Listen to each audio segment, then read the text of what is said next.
L-Oppożizzjoni Nazzjonalista ħadita qatta bla ħabel kontra proċess parlamentari li ġili seħħ qabel saħansitra ntuża mill-Oppożizzjoni stess fejn persuna kienet eletta fil-Parlament u ċediet issiġġu għal raġunijiet differenti u bekk issir co-option flok elezzjoni każwali għaliex fost oħrajn id-deputat elett ikun spiċċa fil-Parlament permezz ta' elezzjoni każwali.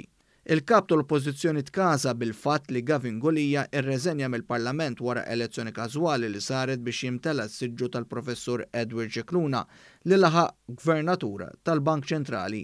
Dr. Gulija saħaq li l-Prim Ministru talbu biex jibqa' jaħdem fis-settur turistiku bħala ċermen tal-Awtorità Maltija Turiżmu u jmexxi l quddiem l-istrateġija ta' rkupru fit-turiżmu qasam li ntlaqat mod qawwi mill-pandemija. Għal dan l-att ta' servizz minn Dr. Gulija, l-Oppożizzjoni ħarġet kontra u l-kap tal-Oppożizzjoni nfexxi attakka lil Prim Ministru u jgħajru b'disprezz. Iżda, sa ftit tal-jiem qabel, il-kap tal-Oppożizzjoni kien diġà mela fatta u mela rasu li se jakkwista xi ħaġa mill-elezzjoni każwali fuq is-seba' distrett.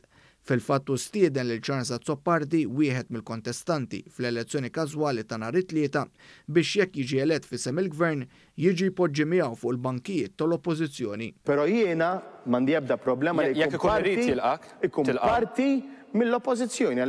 Apparti minn hekk Bernard Grekna se jsemmi l-fatt li hu spiċċa fil-Parlament permezz ta' co-option wara li kien Ivan Bartolo li ċedilu s-siġġu. Bartolo kien wieħed minn dawk li kien ilu jaħdem biex jitqaċċat Adrian Delija tant li sena qabel it-tajret Ras Delija mit-tmexxija u mar jiġbor il-firem u jippreżenta petizzjoni kontra Delija u fil-battalja qalila l-kap nazzjonalista is-sajf li għadda Bartolo mar fuq programm jitkellem kontra Adrian Delija. L-Oppożizzjoni nsiet ukoll issemmi kif f'din il-leġislatura stess wieħed mid-deputati tagħha għamel ftit minuti deputat parlamentari wara li ġie elett f'elezzjoni każwali, inċidentalment fuq is-seba' distrett ukoll.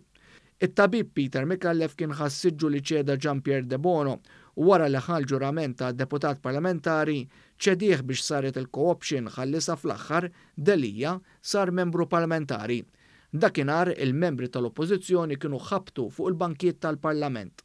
Għaldaqstant, Mr. Speaker, nitolbok li taċċetta b'mod immedjat ir-reżenja tiegħi minn deputat tal-Kamra tar-Rappreżentanti fejn jiena ġejt elett biex nirrappreżenta s-seba' distrett elettorali.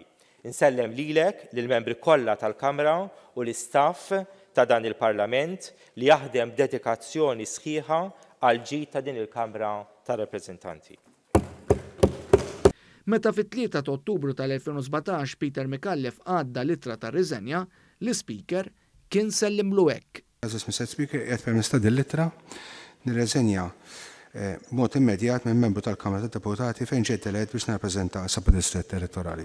Nirringrazzjak inselli għalik Peter Micallef. Grazzi ħafna, impoġġi din fuq il-Mejda Kamra. Mela qiegħda fuq il-Mejda tal-Kamra li tat-reżenja membru tal-Kamra.